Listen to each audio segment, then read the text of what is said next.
Alright, so we're finally going to get started on our Cummins swap on our F-450. It's a Super Duty, late 80s Super Duty.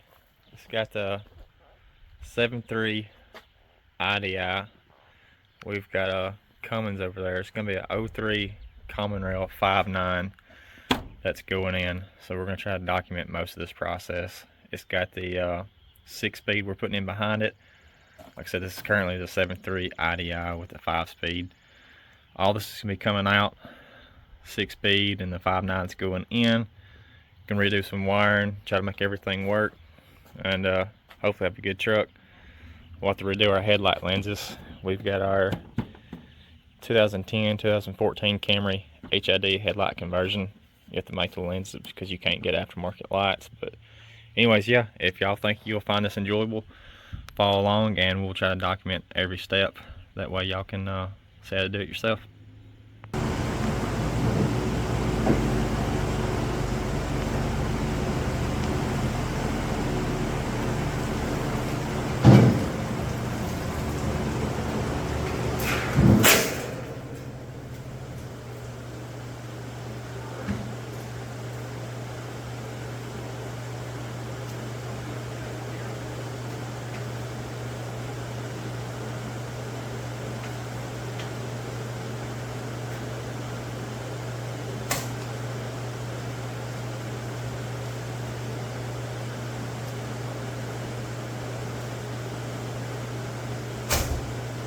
Did you hit my fan off? I'm done. Oh, my pan ran it right over. Holy shit, Good thing it was on camera.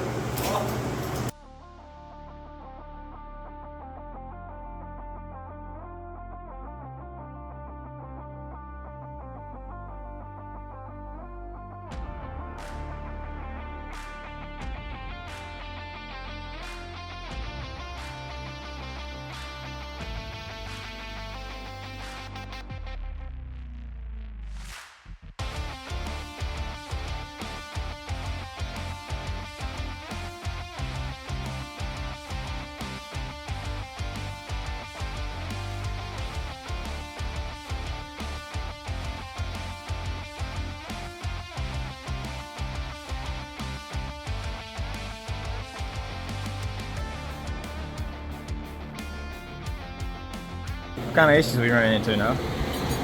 Explain it. Explain it to the kind of people on YouTube. What problem are we having? Bolts rounded off. The head. Alright. So we're gonna torch them out. Just took the paint off. Damn, we're gonna have to fix that. God almighty.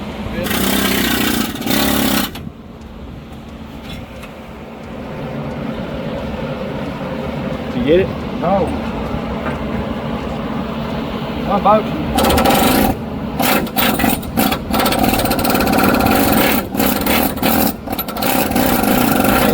No, you gotta go between the sockets. That socket's gonna look pretty by the I time know, it's yeah. done. It's gonna be looking pretty unique.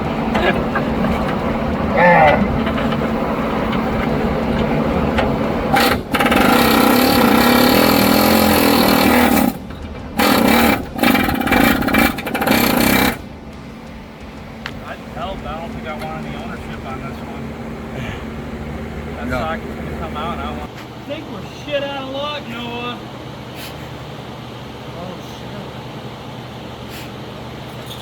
Is it stuck? Yeah. Alright, well look, what we'll do is we'll air hammer it off and then we'll just torch them out and be done with it.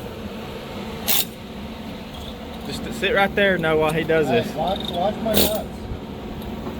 I fucking keep packing nuts in my clothes. Every time, Mike, you step up here, you fucking upset my nuts. That's whatever.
I mean, it worked out alright. We didn't torch the frame up, so. Yeah, the fan probably ain't helping. That side got a little bit, it's not bad. So now we're gonna take slower. I feel like this is going better than it should. It's because we got torch. If we didn't have a torch, we'd be pissed right about now. I guess we'll take the radiator or the lower valance off. Then once that's off, we'll start looking at taking the header panel right here. But I'm not sure if we can take it off with the. Yeah, it'll come off with the fender still on. So we'll take this whole radiator support out, and then we'll be ready to start looking at taking some serious stuff apart.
Alright, so Noah's taking the ground out with a cheater pipe there. What size is that bolt head? 10. It's a 10mm? Yes. What are you using to take it out with? A 10? Show us the ratchet you're using. Hell yeah. So That's deep off in there. It is deep off in there. we've got the radiator support out, bell housing bolts out, all of our lines are disconnected, wiring is out. We took it loose when we took the radiator support out, and we should be ready to pull it out, we think. Engine mount bolts are out, so we'll see how it goes. Oh, we got to put something on that transmission, because that transmission will drop. That'd be alright. We're not Yeah, using it. I know it. What do you say the odds are of it just coming straight out, Noah? Very good. Slim to none. Slim to none? It's gonna be 0.5 chance. 0.5. pop right out. We're going to find out. Either that or it's gonna fall right out. Either way, it's coming Well, out. the cherry picker's not really made for. I don't know if these people can see it, but we got the thick wall tubing on her. Did a little bit of modifications.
Are you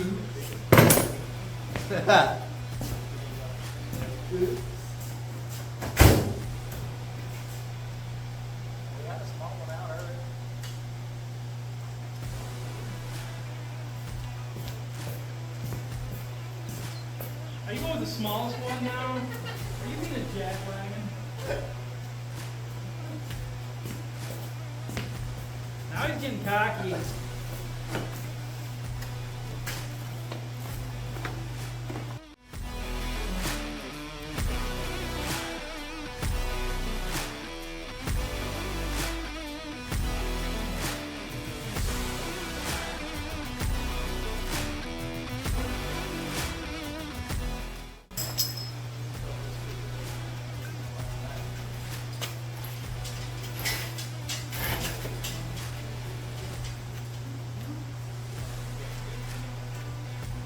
You are free clear.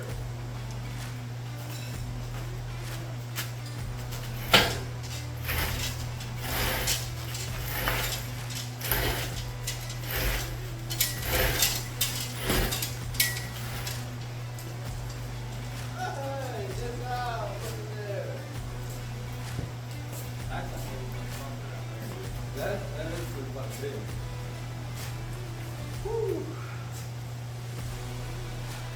So the Chiefs is going to be full nasty if we don't come out.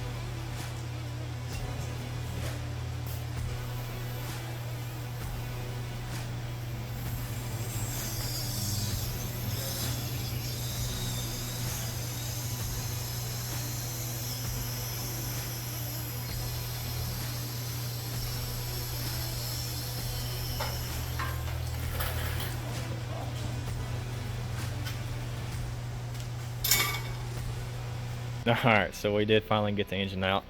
As I'm sure you've seen in the video, we got hung up once or twice. We had the fuel return line for whatever reason I didn't think about. The engine mounts have 2 bolts instead of just one on each side. Overlooked that. And there was a auxiliary throttle cable for our controls in the back that roll back. But she is out. I'm going to go through, we're going to clean all this junk up, degrease it. We're going to go ahead and drop the transmission. It's got a ZF5 in it. We're going to drop that since we're going in with a 6-speed out of the Cummins. And just clean everything up real well. We're probably going to take and go through and remove any of this junk we're not going to need. Move all of our sound deadener, heat insulation, and we're going to clean everything and bedline the engine bay. So we'll have a nice clean engine bay to work with. Now we have got some engine mounts. Let me show those to y'all.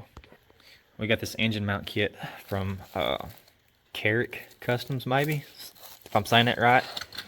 I haven't unwrapped them yet, but there's everything to mount the Cummins in the truck as far as the engine mounts go. You get the hardware, you get the factory style Cummins bushings.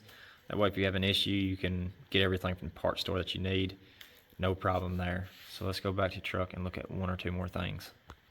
So from everything that I've read, with the common rail, you're going to have your engine computer on the side of the block. We're going to relocate that. I'm not sure where we're going to put it yet. We'll get the engine set in and just find a good place. Going to put our own fuse box in to run all that stuff off of. I don't have my book up here with me, but I've got a book with all the wiring diagrams, and I think I've got that fairly well figured out. Now another issue we're going to run into with our Cummins is our power steering pump on the common rail engines is sitting right in this area, and our gearbox is going to be in the way. So from what I've researched, I've seen where a guy moved his power steering pump straight up, and I believe they're using a 6.7 power stroke reservoir. So it's a disconnected reservoir. It's not made on the power steering pump, so we're going to look into that. And I've seen a kit for it. I don't know if it's for the common rail, so I have to do a little bit more research. If not, we'll make our own bracket, move it up, all that good stuff. Now, I am planning on running AC on this truck. I don't know how well that's going to work out yet. Some things you see where the frame's in the way. Sometimes it's not. Maybe we can relocate it. If we have to, we might can notch and weld in some sleeves. We'll just go with that how we can. We've looked up the wiring, and I will be running the AC system off the factory wiring. Well, I'll be using the switch in the dash anyways. And the goal is to put a high pressure switch and a low pressure cycling switch, have that wired in to keep our pressures right. Wanted to use the ECM to control the compressor, but it gets data from the HVAC controller in the Dodge, and it's just not, it's too much trouble.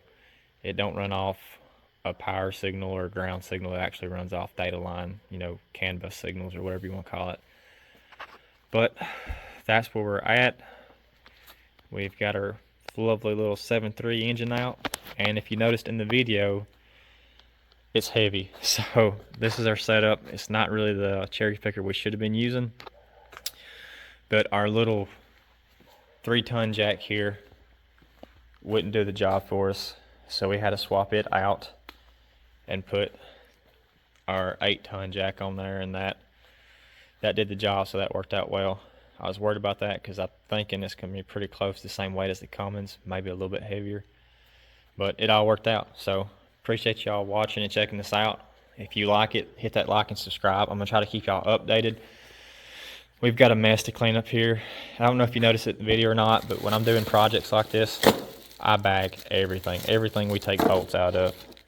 So this one, that's a dust cover, battery tray, bell housing bolts. That's just a good way, because realistically it may be a month or two before we get back into this. I don't know, but it's always nice to just have everything bagged instead of just having a whole entire box of bolts to have to go through.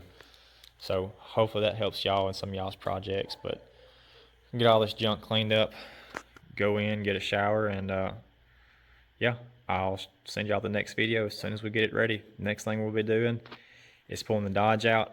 I think I've got the wiring figured out. We're going to go ahead and disconnect all the wiring we're not going to use in the Ford and make sure we get the Cummins running in the Dodge before we pull it. That way we know the theory is right and that it's going to run the way we're wanting it to.